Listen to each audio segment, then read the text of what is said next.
This is public news. म्हणतात ना, मोठ्याचा आला गाडा आणि गरिबाचे झोपडे मोडा, अशी अवस्था कळमनुरी तालुक्यातील आखाडाबाळापूर शेवाळा रस्त्याची झाली आहे.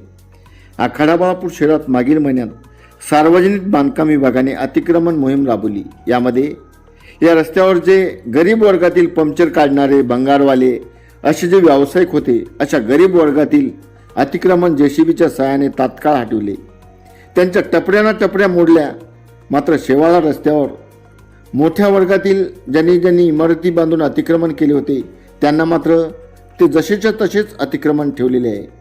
या संदर्भात उद्धव बाळासाहेब ठाकरे शिवसेनेचे महासचिव माणिक पंडित यांनी आज दिनांक 31 डिसेंबर रोजी सार्वजनिक बांधकाम विभागाला निवेदन देऊन सदरील अतिक्रमण हटवण्याची मागणी केली आहे. नसता तीव्र आंदोलन करण्याचा इशारा त्यांनी यावेळी दिला आहे. बघूयात. या विभागाला निवेदन देण्यात आले. त्यांनी आखाडा बाळापूर मध्ये 27 नोव्हेंबर 2025 यांनी अतिक्रमण मोहीम राबविली. त्या राबविण्यामध्ये शेवाळा जाणारा रस्ता, बाळापूर ते शेवाळा धानोरा असा जाणारा रस्ता, या रस्त्यावरचं अतिक्रमण काढण्यात आलं. परंतु त्याच्यामध्ये 15 मीटर सांगितलं आणि जे रोडला जे डबे होते, त्याचे गाड्यावर जे लोक फळं हे ते विकत होते, त्या गाड्यावाल्याला काढलं.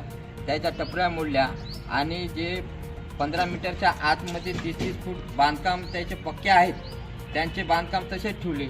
आमचं म्हणणं आहे की सर्व तुम्ही अतिक्रमण हटवा. गरीब लोकांचे गाड्या हटवले, तुम्ही श्रीमंताचे पण हटवा. त्यांचे पक्के घरं बांधले. तुमच्यावर तो काही राजकीय दबाव आहे का? कोणी तुम्हाला सांगितलं का हे गाडी काढा म्हणून? कोण काही केलं का? तुम्ही कोणाच्या दबावाखाली काढले नाही.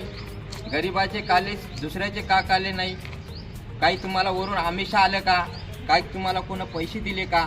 या गरीब लोकांचा आज तुम्ही जे पंक्चरवाला आहे, ते आज ते 200 रुपये 100 रुपये कमी होते, त्याचे तुम्ही ते गाडा उठवला, त्याची टपरी उठवली, त्याचे हे सगळं काय मोडून टाकलं आणि तुम्हाला म्हणले की बा हे काढतो, 15 दिवसाच्या आत काढतो. काढले नाही तुम्ही. आज जर तुम्ही काढलं नसेल तर येणाऱ्या 26 तारखेला आम्ही तुमच्या ऑफिससमोर आमरण उपोषण करणार आहोत.